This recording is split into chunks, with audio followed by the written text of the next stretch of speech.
You asked for Chaos Terminator armor, and what the warp did to these suits is insane.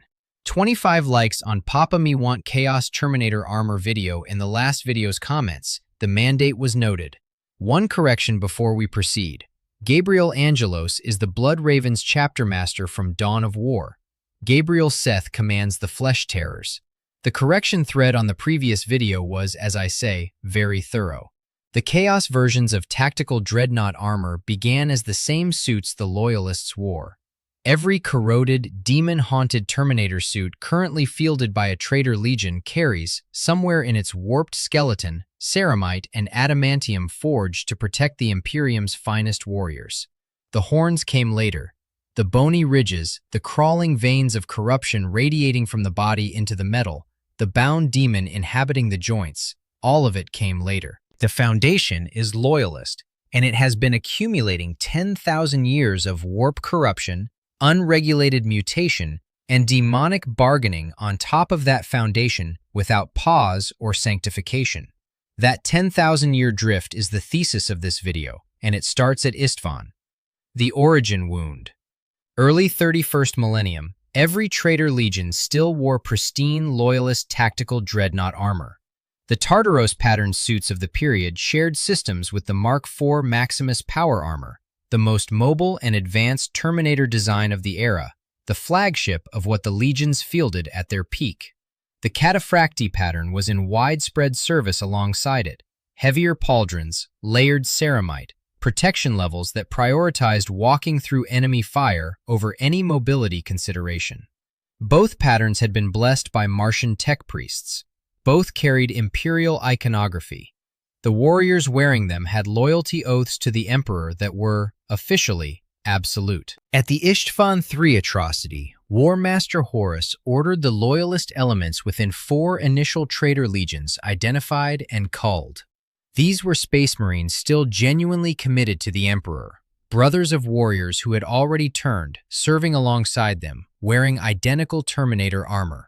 Entire units in Cataphracti and Tartaros plate died on Istvan III's surface, killed by their own legions, while treacherous companies watched from orbit. The suits on both sides of that massacre were still Loyalist issue. The ceramite carried the same blessings, the same inscriptions, the same imperial aquillas. The entire population of Istvan III was wiped alongside them. Istvan V then produced the Drop Site Massacre. 3 legions presenting themselves as Loyalist reinforcements turned on genuine Loyalist forces already pinned against the front lines. Enormous numbers of loyal Space Marines died. The Terminator suits stripped from those dead were added directly to the warbands that had just killed their previous owners. By the end of the Heresy's opening campaigns, the Traitor Legions held thousands of Terminator suits, with the ceramite still structurally loyal. The corruption that would define these suits over the following centuries hadn't run its course yet. It never stopped running. Corruption in Chaos Terminator armor isn't a single event, it's a drift. Warp exposure over years, then decades, then centuries in the Eye of Terror rewrites materials the same way it rewrites everything. Not by breaking the underlying structure, but by growing something new through it. Horns push up through ceramite at pauldron edges. Bony ridges develop along surface plates once machined smooth. Scales replace original surface texture. Coruscating warp energy flickers at joints and seams. Warp mutation causes horns, spikes, and tendrils to sprout from the warrior's body and press outward through the armor as the suit reshapes around them. The exact form of corruption depends on which Chaos God's power courses through the warrior. After 10,000 years of that God-specific process, competition for surviving suits among Chaos warbands is fierce enough that only the most powerful and venerable warriors earn the right to wear them at all. The suits themselves retain physical evidence of where they've been. Distinctive studded and riveted repairs from Heresy-era battle damage never correctly restored because the tech priests these warriors relied on had turned alongside them, or were dead, or were working under conditions no Loyalist artificer would recognize. A Chaos Terminator suit carrying Istvan-era ceramite beneath its current surface layer isn't a relic in the loyalist sense of a sacred artifact carefully preserved. It's a relic in the sense of an unhealed wound that has been accumulating scar tissue for 10 millennia. Every Chaos Terminator suit is a relic. Every relic is a warning. What Chaos Terminator armor actually is. Standard Chaos Terminator war gear, combi bolter, power weapon, upgradable to Power Fist, Chain Fist, Heavy Flamer, or Lightning Claws, depending on the warrior's preference and whatever accumulated modifications the suit will accommodate. On paper, that's functionally close to the Loyalist equivalent. The difference is in what the chassis has become over 100 centuries of warp modification. For the contingent from the last video who were passionate about the Gravis comparison, Gravis armor exists specifically for tactical situations where Terminator armor is too large and too slow for the required role. A Chaos Space Marine who has been fused to his Terminator suit for 10,000 years isn't having that conversation. The mobility trade-off analysis ended somewhere around the Great Scouring, and it didn't end in Gravis's favor. Corruption in Chaos Terminator suits follows the theological alignment of the wearer.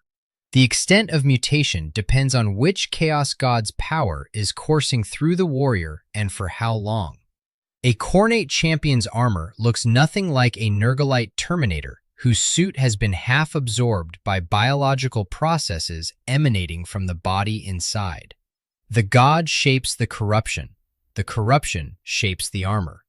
After enough centuries, the armor starts shaping the warrior back.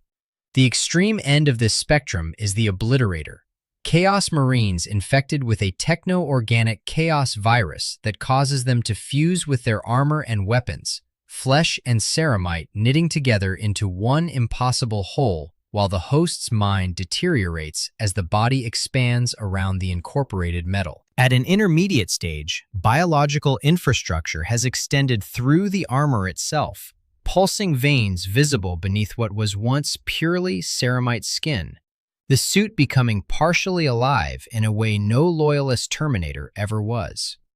Obliterators represent where the process goes when it runs to completion without a patron god directing and shaping it. Standard Chaos Terminators are earlier on that spectrum. A Death Guard champion sealed into cataphractic plate for 10,000 years, a Wordbearers veteran whose ceramite has been saturated in chaos devotion across 100 centuries. Neither has reached obliterator stage. But the direction of travel is the same for all of them. Some are much further along that road than others. Death Guard, the suits that became inseparable from the body. Of all 8 traitor legions, the Death Guard provide the most extensively documented example of what the armor-wearer fusion process produces when left to Nurgle's direction for 10 millennia. The Death Guard's Terminator elite divide into 2 distinct categories.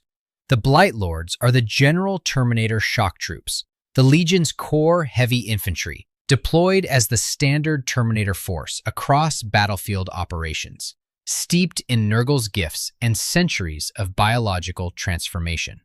The Death Shroud are categorically different. Mortarian's personal bodyguard, the warriors who enforce the Demon Primarch's commands directly and protect his person against threats most mortal combatants couldn't survive standing near. They carry massive scythes alongside their Terminator weight plate, enforcing Mortarian's authority through the specific threat of decapitation and the symbolic weight of the Reaper iconography that defines the Death Guard's entire aesthetic identity. The canonical detail separating Death Guard Terminator armor from every other Traitor Legion's equivalent is specific and unambiguous. Death Guard champions are bound to their cataphractic pattern armor for all of their eternal life. The armor and the body inside have undergone a transformation so complete that separation isn't practically possible. The suit isn't worn. It's an extension of the organism the champion has become, which in Nurgle's theological framework is the point of the process. What Nurgle's corruption does to Death Guard Terminator suits over centuries is bring the ceramic and the organic into the same decay cycle, rotting flesh and corroding ceramite together, crawling veins of corruption spreading outward from the body into the metal itself. Not paint, not iconography applied to the outer surface. Actual biological structure extending from the champion's body through the ceramite panels, as though the two materials have accepted each other as components of the same system. Both rot together, and both refuse to die together, because Nurgle's essential gift to his champions is endurance, the supernatural capacity to continue functioning through damage that should be terminal, the wound that doesn't stop the warrior, because stopping is the only thing Nurgle's blessing has permanently revoked. By the late 41st millennium, a Blightlord suit has been hosting this process for the better part of 10,000 years. The surfaces weep. Pockmarks that would indicate structural failure in any Loyalist suit indicate, in a Blightlord, biological activity. A breach is as likely to result from the flesh inside pushing through as from the ceramite failing under external force. The boundary between armor and warrior is one Nurgle has been deliberately dissolving for 100 centuries, and the ambiguity it produces isn't a malfunction, it's the design. The Deathshroud suits, having served Mortarion personally for 10,000 years in the Eye of Terror, represent the most Nurgle-saturated Terminator armor currently in the Death Guard's order of battle. Whatever these suits looked like at Istvan, the version that deploys in M42 is the product of a millennia-long biological experiment conducted by a god whose entire domain is the slow and magnificent persistence of rot. These aren't armored warriors. They are ambulatory plague vectors in ceramite that never quite died, and the distinction between the two categories stopped being meaningful around the 33rd millennium. Iron Warriors, the engineers who don't notice what they built. The Iron Warriors are one of the 9 confirmed first founding traitor legions, their demon primarch, Perturabo, ruling from the demon world Medrengard. Different companies within the legion may align with specific chaos gods or operate as chaos undivided, but the overarching legion identity has always centered on control. The cultural self-image that treats chaos as a tool wielded by engineers who remain in charge of the forces they've invited in. The armor doesn't care about the Legion's self-image. Kravik Morn is an Iron Warrior's warsmith, the Legion's combined commander-artificer rank, responsible for siege tactics and equipment modification in equal measure. And his suit is cataphracti pattern Terminator armor, fitted with technotendrils extending from the chassis. Mechanically biological appendages that the suit, or the warp working through it, grew into existence on ceramite the Legion would describe as its finest engineering work. No warsmith sanctioned them. The Legion, characteristically, has decided not to acknowledge the argument the suit is making. The cataphractii is significant for the Iron Warrior's self-conception specifically. Heavier pauldrons, maximum protection, restricted shoulder movement. It's structurally a siege engineer's choice of Terminator plate, the variant that turns the warrior into a mobile wall and trades speed for the mathematical certainty of continued function under sustained fire. Iron Warrior's cataphractii suits in the current era are Horus Heresy relics modified and remodified over 10,000 years by artificers who are also, whether they acknowledge it or not, carriers of chaos corruption rewriting their best work. Kravik Morn's technotendrils are the ideological contradiction made physical. Here is the Legion's finest armor type on the shoulders of one of its most senior craftsmen, and the warp has added to it in ways that exist entirely outside the Iron Warrior's engineering framework. The Legion has built its entire post-heresy identity on the premise that it uses chaos rather than being used by it. The tendrils didn't ask permission. Thousand Suns, the suits that became tombs. The Scarab Occult are the Thousand Suns Terminator warriors, each equipped standard with an Inferno combi bolter, each suit representing the upper tier of the Legion's warrior hierarchy. In a functioning Legion context, they are heavy elite infantry, combining Terminator weight firepower with psychic capability. That describes what the Scarab Occult does operationally. What the rubric of Ahriman made them is categorically different. When Ahriman cast the rubric of Ahriman, to stop the flesh change consuming the non-sorcerer warriors of the Thousand Suns. The ritual permanently locked those warriors inside their armor. The physical bodies of those warriors were consumed. The suits became their only physical form. Ahriman's ritual sealed them inside their ceramite 10,000 years ago, and what remains is something the setting deliberately refuses to fully resolve. Not alive in any standard sense, not entirely gone, the question of what inhabits the armor left open in a way that implies the answer is something the Thousand Suns sorcerers themselves don't entirely want confirmed. When you crack a Scarab Occult Terminator's helmet seal, you find dust. Every other corrupted suit in the Traitor Legions is doing something to its wearer, growing into them, mutating through them, slowly pulling them toward the obliterator endpoint. The Scarab Occult suits completed their version of this process when Ahriman spoke the rubric, but the direction ran backward. The body was absorbed and the armor remained. The suit became both the prison and the prisoner. These suits still function. The Scarab Occult still fires Inferno combi bolters, still advances on objectives, still follows the orders of the sorcerer elite who retained their flesh because sorcerers were exempt from the rubric's effect. The tactical role is completely unimpaired. What's executing that tactical role is a presence inhabiting metal, reaching through a suit sealed for 10,000 years, operating weapons with hands that no longer have a body attached to them. Death Guard suits are biology-consuming metal.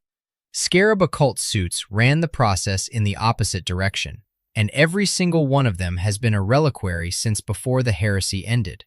10,000 years of continued battlefield function from inside a ceramite tomb. Whatever the rubric of Ahriman preserved in these suits, it fights. Worldeaters, brass, bone, in the anti-magic of Khorne. The Worldeaters committed to Khorne so completely that the Legion ceased to function as a coherent military organization and became a force of directed violence given bodies, weapons, and 10,000 years of accumulated mutation. Their Terminator armor reflects this in specific material properties that carry lore weight beyond aesthetics. Khornate brass has anti-magic properties in the context of Khorne's domain. It wards specifically against warp-based attacks, including those from Khornate demons themselves. A god of war who fundamentally opposes sorcery uses as his signature material a metal that physically resists warp-based threats. Worldeaters' Terminator suits have been progressively saturated in Khornate corruption over 10,000 years. The characteristic deep brass and red palette representing an actual change in the material's relationship to warp-based attack rather than purely decorative choice. The color is a property. It wards. The physical mutations Khorne drives through his champions don't trend toward biological softness. Where Nurgle grows tissue and tumor, Khorne grows bone and horn, hard protrusions, dense and sharp, pushing through the suit's surface at the shoulders, the knuckles, the brow of the helmet. A Worldeater's Terminator who has survived long enough in Khorne's service has pauldrons partially overgrown with bone that forced outward from inside the ceramite. The suit becomes studded with its wearer's own skeleton in the most literal possible sense. The line between armor and skeleton is one that Khornate corruption is actively and patiently erasing, replacing engineered protection with biological armor that grew on the battlefield across 10 millennia of continuous warfare. The Worldeaters' combat doctrine compounds this. The Legion runs at the enemy. They close to melee range and kill until nothing moves. The weight of Terminator armor is occasionally an obstacle to warriors whose theology rewards the speed of violence over its precision. But the Worldeaters' champions who wear Terminator armor tend to be those who have been fighting long enough that the suit's weight is now self-generated. The mutation thickening original ceramite with layers of horn and bone has produced armor whose mass is inseparable from the biology inside it. Khorne's champions aren't wearing their armor, they're growing it. Wordbearers. The suits that were written on. The Wordbearers were among the earliest traitor legions to embrace chaos iconography during the Horus Heresy, while other legions were still resolving where their loyalties lay. The theological commitment distinguishing the Wordbearers from every other traitor legion manifests directly in the physical object of their Terminator armor. They genuinely believe, and the belief accumulates in the ceramite, where Iron Warriors treat chaos as a tool and Night Lords treat it as a context for terror. The Wordbearers built a religion around the ruinous powers and have been practicing it for 10,000 years. Their Terminator suits are the physical expression of that practice. The Wordbearers' relationship with demon binding is the most explicitly developed of any traitor legion in the lore. Warriors who have spent 100 centuries cultivating chaos favor rather than simply surviving warp exposure or exploiting it for tactical advantage. After 10,000 years, a senior Wordbearers champion's suit is simultaneously personal armor and the product of millennia of active religious devotion to the ruinous powers. The warrior inside it's the congregation of one, celebrating rites that predate the current millennium on ceramite that has absorbed 10,000 years of those rites. Night Lords, the suits built to be feared.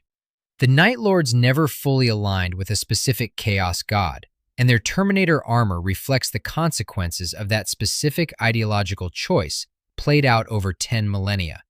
Where other traitor legions accumulated god-specific corruption, Cornate brass, Nerglite biological fusion, Zinchian psychic modification, Night Lord's corruption runs through the Legion's founding ideology rather than divine favor. The Legion was always about terror, the specific tactical effect of making the enemy afraid before the killing started. 10,000 years in the Eye of Terror, with no patron god to focus that impulse, has produced Terminator suits ornate in a very particular direction. Night Lord's Terminator armor accumulates fear iconography rather than divine markings. The surface treatment trends toward darkness and psychological impact on whoever encounters it. Suits designed to manufacture a flinch before the target has time to think, which is the interval Night Lord's doctrine has always understood as the most valuable in any engagement. Every addition to a Night Lord's Terminator suit is assessed for fear value rather than divine favor or material reinforcement. The result is armor that is functionally excellent. 10,000-year-old Terminator plate isn't structurally fragile regardless of whose iconography covers it, and aesthetically engineered to produce a flinch before the target has time to think. That flinch is the window the Night Lords have always closed into, and they have been refining how to manufacture it across 10,000 years of continuous psychological refinement. The suits aren't simply decorated with terror imagery. They have been iterated on, tested, updated, and improved against live subjects for 100 centuries. The terror iconography on a Night Lord's Terminator suit is a 10,000-year design project with empirical data. Emperor's Children and Alpha Legion, two different kinds of wrong. The Emperor's Children fell to Slaanesh with a totality matching the Worldeaters' commitment to Khorne, and their Terminator suits follow Slaanesh's primary domain, sensation, and the relentless refinement of it. Where Khorne's corruption produces hard protrusions and Nurgle's produces biological growth, Slaanesh's manifests as hypersensitivity. A suit undergoing Slaaneshi modification for 10,000 years is, by the late 41st millennium, oriented toward experience in ways that have nothing to do with battlefield logic. Combat doctrine from an Emperor's Children Terminator looks erratic from the outside. The warrior isn't operating on pure battlefield utility. What the suit has become over 10 millennia of Slaaneshi reshaping has been re-engineered by a god whose entire domain is the maximization and distortion of experience. An Emperor's Children Terminator suit is a luxury item in the most disturbing possible sense, modified over centuries for the pleasure of the person inside it, regardless of what that pleasure requires of everyone else. The Alpha Legion's Terminator presence is harder to profile directly, which is the point. The Legion's defining characteristic is concealment, identity treated as a liability, the entire organization structured around the tactical advantage of not being identifiable. Their Terminator suits strip identifying information rather than accumulating it.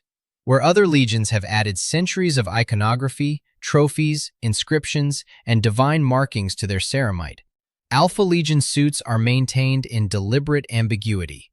By the late 41st millennium, the Legion has been fragmenting, infiltrating, and seeding sleeper cells for 10,000 years. An Alpha Legion Terminator might be a Heresy-era veteran, a recently converted loyalist space marine absorbed into the network, or something else entirely. And the suit's deliberate blankness is designed to prevent you from determining which. The armor doesn't tell you who's inside it. That is the armor's primary function. The Black Legion, the ones who hate what they serve. The Black Legion occupies a specific ideological position among the traitor legions that shapes how their Terminator suits have evolved over 10,000 years. Aaron Dembski Bowden, who has written more Black Legion material than any other author, summarized the Legion's relationship to chaos during a Black Library Character Week interview. There is no traitor legion that hates chaos more than the Black Legion. The Sons of Horus became the Black Legion in the aftermath of the Heresy's failure at the Siege of Terra. Warriors who had believed in Horus's vision, not in the ruinous powers themselves, and who survived to find that vision dead and themselves irrevocably committed to a cause they hadn't fully understood when they chose it. The hatred and the service coexist. 10,000 years of that coexistence has produced a Terminator aesthetic that is neither purely God-specific nor ideologically clean.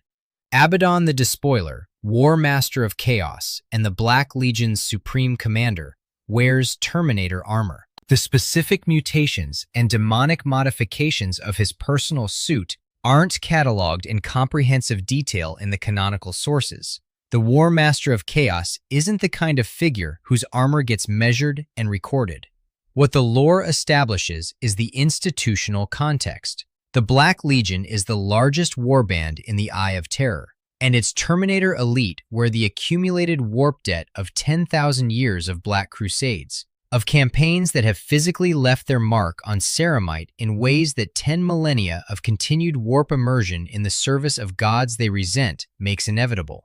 The ideological tension is the detail that matters. Black Legion Terminators are warriors who serve chaos with genuine competence and genuine contempt, and their armor reflects 10,000 years of that contempt slowly being overwritten by the corruption their service has invited in. They are further along toward what the warp makes of everything eventually. The hatred hasn't stopped the process. It never does. The genestealer question. The 10 engagement comment thread from the last video deserves a short, honest answer. The canonical mechanics are documented. On the Space Hulk, Sin of Damnation, genestealer claws were established as capable of piercing Terminator armor. The rending claws are biological tools of extraordinary density and penetrative force, purpose-built for heavy ceramite plate. The mechanism is physical shear force, not sorcery, not psychic attack, not a warp-based threat category. Cornate brass wards against warp-based attacks specifically. Rending claws are entirely physical. The anti-magic properties don't address the threat. Nurgle's corruption changes the material's decay characteristics and provides supernatural endurance. But whether that specifically hardens ceramite against penetration, rather than simply allowing a warrior to continue functioning after penetration, is a question the lore hasn't answered directly.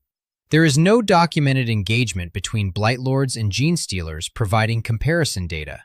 The honest conclusion: demon fusion was engineered against the warp, against sorcery, psychic attack, demonic assault, the threat categories that fill the Eye of Terror.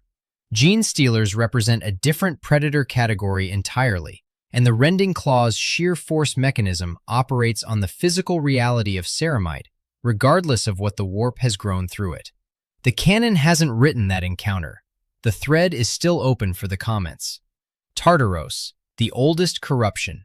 The Tartaros pattern's significance in Chaos hands is a question of uninterrupted age. Canonically, among the most advanced Terminator designs ever produced, sharing systems with the Mark IV Maximus power armor, providing greater mobility than either Cataphracti or standard Indomitus. Tartaros was the flagship Terminator design of the Heresy era and was in widespread service across every major legion before the betrayal. Every traitor legion that fought at Isstvan III and Isstvan V carried Tartaros suits into those engagements. The Tartaros suits currently in Chaos hands are among the oldest corrupted Terminator armor in existence. They predate the Heresy. They entered the Eye of Terror during the Great Scouring after the Siege of Terra. They have been accumulating warp corruption for the full 10,000 years, applied to the most sophisticated baseline chassis ever produced, without interruption by sanctification or Martian maintenance. The canonical record of which current Chaos Warbands field Tartaros suits by name is thin, reflecting both the rarity of surviving suits and the fact that pattern designation matters less than survival at this age. 10,000-year-old Terminator armor of any pattern is rare. A surviving Tartaros suit represents something else, an unbroken line of continuity from the moment of first corruption to the present. The heresy wound on a Tartaros suit isn't a figure of speech. It might be a literal scar on the ceramite, still present under 10,000 years of subsequent modification, dating to the specific engagement and the specific day the man who first climbed into it decided to turn against the Emperor. The most advanced suit of Terminator armor ever built, corrupted from the beginning and never restored. Huron Blackheart, the Renegade question. A commenter asked directly whether the Astral Claws ever went truly Chaos or stayed Renegade. The lore distinction is worth taking seriously. Huron Blackheart is explicitly titled a Chaos Lord in the canonical sources. The Red Corsair's institutional identity in the current era is a Chaos Warband, and their operational doctrine is specifically structured around building Huron's army with captives who turn traitor and swear themselves to Chaos. That's the recruitment model. The alignment is real and confirmed. The more interesting question is whether there's a meaningful difference between a warrior who became a Chaos Lord several centuries ago and a warrior who has been a heresy-era traitor for 10,000 years. There is, and it matters. Full warp saturation, the depth of demonic alignment that makes a heresy veteran what he is the product of millennia of continuous warp exposure and active cultivation of chaos favor, accumulated without interruption in the Eye of Terror. The Wordbearers champion, who has spent 10,000 years practicing his devotion to the ruinous powers and binding demonic entities into his suit across generations of service, is operating at a warp saturation level. A warrior who turned against the Imperium 3 centuries ago simply hasn't reached yet. Both are Chaos Space Marines by institutional alignment. The depth of corruption differs considerably. Huron commands a Chaos Warband, and the Red Corsairs are a Chaos Force. He almost certainly hasn't accumulated the 10,000-year warp debt that a heresy veteran carries in his ceramite, in his biology, in the specific texture of what the Eye of Terror does to armor over 100 centuries. The Astral Claws fell and became a Chaos Force. The corruption is genuine, the timeline is shorter, and in the Eye of Terror, that gap shows in the armor. The Grey Knights, the Imperium's answer. The Imperium recognized during the Horus Heresy itself that demon-infused opponents required a response standard Terminator armor couldn't provide. The Grey Knights, founded by Malcador the Sigillite during the Siege of Terra, were that response, built specifically because the demonic entities being fielded by the traitor legions and summoned through chaos rituals across 9 years of civil war required warriors who could engage them at a level beyond what standard ceramite mass addressed. The Aegis pattern Terminator armor that Grey Knights carry was purpose-built for anti-demonic engagement from the beginning. Its foundational modification is a psychoconductive lattice, an exceptionally well-crafted structure of psychoconductive material woven through the suit's foundational construction, combined with additional protective runes that provide specific resistance to demonic and psychic attack. The construction is similar to standard Indominus pattern Terminator armor at the baseline. The psychic and anti-demonic modifications are part of the foundational structure, engineered in from inception rather than added to a pre-existing chassis. Against a demon-fused Chaos Terminator, an Aegis-armored Grey Knight brings ceramite mass plus a psychic ward structure designed to interfere with demonic presence at the foundational level. Standard Loyalist Terminator armor facing a demon-inhabited suit relies on physical ceramite. The Aegis lattice creates an environment actively hostile to the demonic fusion that makes Chaos Terminator armor its most dangerous. Specifically, the warp-backed endurance, the bound entity inside the suit maintaining the warrior in the fight after the body should have stopped. Grey Knights also carry force weapons, capable of converting psychic energy into lethal physical force on contact. Weapons whose primary function is engagement with entities that physical weapons can reach, but not definitively harm. Against a Chaos Terminator, whose continued function is partially maintained by a demonic presence, a weapon that damages the metaphysical alongside the physical addresses the actual problem rather than the symptom. The Aegis pattern exists because demon fusion produces a category of threat that requires a category of answer, and the Imperium's architects recognized this during the heresy itself. The continued existence of the Grey Knights 10,000 years later, operating in psychically warded Terminator armor as the Imperium's primary anti-demonic force, is the clearest available measure of whether the dark mirror the heresy created was taken seriously by the civilization that created the originals. The open question. 10,000 years of uninterrupted warp modification. Blightlords sealed into their ceramite for eternity. Scarab occult suits containing dust and whatever remains of a space marine when the rubric of Ahriman runs its full course. Iron Warrior's armor growing techno-tendrils, no warsmith authorized. Worldeaters ceramite overgrown with the wearer's own skeleton in brass and bone. Wordbearers suits saturated in 10,000 years of devotion to the ruinous powers. Black Legion Terminators whose hatred of chaos hasn't slowed what 10,000 years of serving it has done to their plate. The full endpoint of this process walking the battlefield as an obliterator, flesh and ceramite indistinguishable by any available metric, the techno-organic virus having run its full course. Whether demon fusion makes Chaos Terminator armor superior to the Loyalist equivalent doesn't have a clean resolution, and probably shouldn't. Loyalist suits are uniformly maintained, regularly sanctified, operated by warriors who haven't spent 10,000 years in the warp, consistent and predictable in ways the Chaos versions aren't. Chaos suits are singular, corrupted in patterns idiosyncratic to their god and their warrior, unpredictable even to themselves. A Death Guard Blightlord sealed into cataphractic plate for 10 millennia isn't measurably better protected than a freshly sanctified Grey Knight's Terminator by any standard rating. What he is profoundly harder to kill in ways those ratings don't capture, because what's inside the suit isn't fully alive in any sense that registers standard lethality thresholds, and the thing determining whether it keeps fighting is no longer purely a medical question. Superior, inferior, or simply incomparable? That's the debate the comments section exists for. Subscribe for more of these.